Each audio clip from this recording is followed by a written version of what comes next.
Katwagamba kutambara akamuriyo n'umwiruka n'ibisija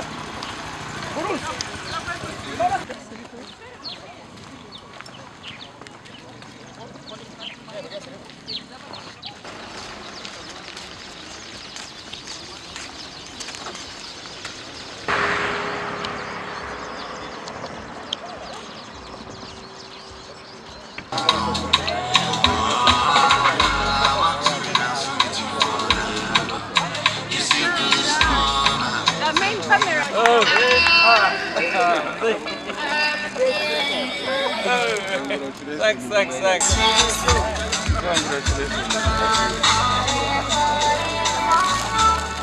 Abantu bafuna endwara nyingi ezikureetwa bwo buteexercising so kutuba kwa twine ntambara nkeegi kiyamba abantu gukora exercise kugira ngo barwanise endwara ezikureetwa obuteexercising.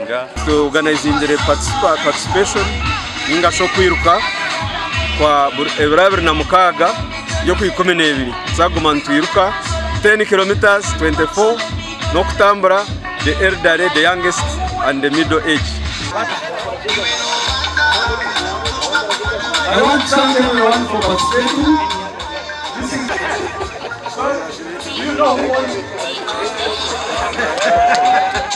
what?